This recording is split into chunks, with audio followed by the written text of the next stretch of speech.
Itu perbuatan yang pertama. Yang kedua, pelanggaran besar-besaran terhadap syariah. Di mana dia melanggar syariah berupa mewasiatkan wasiat yang salah, yang mungkar, minta supaya dirinya dibakar. Nah, jadi antum lihat di sini, perbuatan yang dia wasiatkan itu sangat besar sekali, dan keyakinannya di saat berwasiat keyakinan yang kufur. Tapi apakah lantas orang itu jadi kafir? Ternyata tidak. Buktinya apa? Buktinya Allah setelah tahu apa alasan orang itu, bahwa dia itu bodoh, sehingga dia itu dengan alasan takut. Ini takut kan luar biasa nih. Seseorang beriman kepada Allah sampai imannya itu membuat dia menjadi takut kepada Allah. Itu kan iman yang bagus sebetulnya. Tapi tertutupi oleh perbuatan salahnya, yaitu dia menganggap bahwa dirinya bisa menghindari Allah. Nah, apakah lantas orang ini mati kafir dan kemudian kekal abadi di api neraka? Ternyata tidak. Nah, hadis ini digunakan oleh Syekh Muhammad Nasiruddin Al-Albani untuk membantah orang-orang takfiri yang lagi demam di mana-mana ini, mengkafir-kafirkan orang Islam. Padahal bodoh itu adalah sebuah halangan besar. Jadi oleh karena itu saya nasihati antum dua hal. Bahwa yakni menghukumi orang lain dengan kita berilmu tentang sesuatu. Kita berilmu itu namanya ta'mim. Kita berilmu, orang berbuat kekafiran maka dia kafir. Itu namanya ta'mim. Kita meyakini secara umum bahwa orang berbuat kekafiran adalah kafir secara umum. Tapi begitu ta'yin, si fulan karena berbuat kekafiran maka dia kafir. Nanti dulu, perhatikan dulu, barangkali dia memiliki halangan-halangan tertentu, alasan-alasan tertentu. Nah, itu yang tidak membolehkan kita dengan mudahnya mengkafirkan orang. Nah, itu yang pertama. Kemudian berbicara tentang kalimatu haqqin inda sultanin jair, mengungkap kebenaran, kata-kata yang benar di hadapan sultan yang jahat, yang zalim. Jangan difahami bahwa berdiri di atas mimbar membicarakan tentang seorang pemerintah atau seorang raja atau seorang presiden itu menepati hadis ini. Tidak benar. Tidak benar. Membicarakan seseorang di atas mimbar itu bisa jadi babnya bab ghibah. Dia menceritakan orang lain. Kamu sudah berangkat menemui dia di istananya atau di tempatnya bekerja. Kamu bicara dengan dia, menasehati dia, bukan di hadapan orang. Bukan kamu naik ke atas mimbar. Karena bisa jadi seseorang akan marah justru di saat dia dijelek-jelekan di hadapan rakyatnya. Jadi itu perkara lain. Yang dimaksud oleh hadis ini adalah inda sultanin jair. Inda itu punya makna bahwa dia itu sedang berada bersama-sama dengan sultan yang jair tadi. Bukan dia berdiri di atas mimbar, sultannya ada di atas istananya, ada di dalam istananya. Jadi dua hal yang berbeda. Dua hal yang berbeda. Jadi jangan dipahami dengan cara yang salah. Begitu. Wallahu a'lam. Silakan.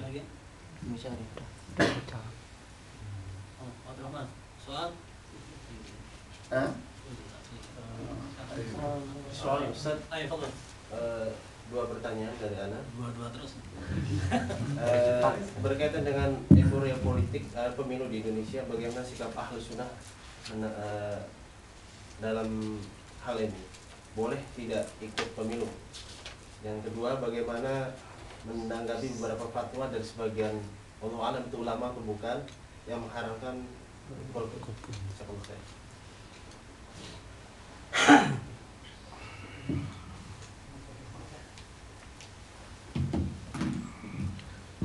Baiklah. Berbicara tentang pemilu, kita lihat bahwa pemilu secara umum, kalau kita punya istilahnya pilihan untuk tidak pemilu, barangkali tidak pemilu itu lebih baik. Hanya saja kita hidup di sebuah negara yang di sana itu dilaksanakan pemilu untuk memilih pemimpin, untuk memilih penyelenggara negara.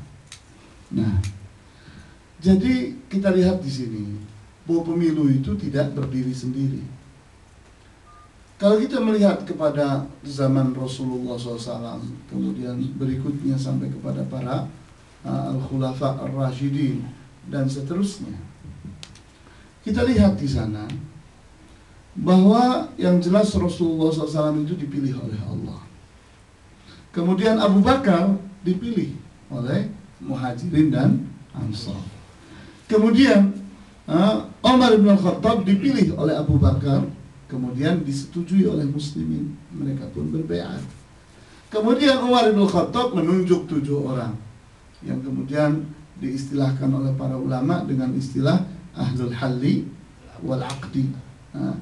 7 orang itu ditunjuk untuk memilih, terpilihlah Utsman ibn Affan.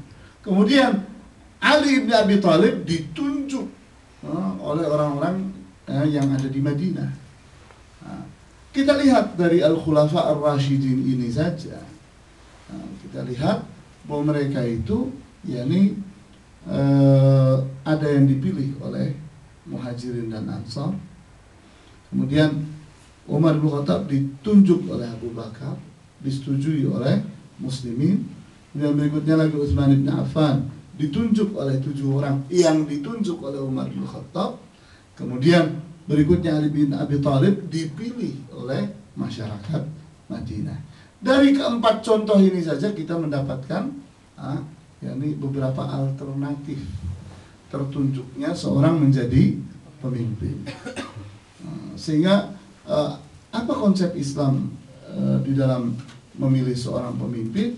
Ya kita bilang ya inilah konsep Islam semuanya.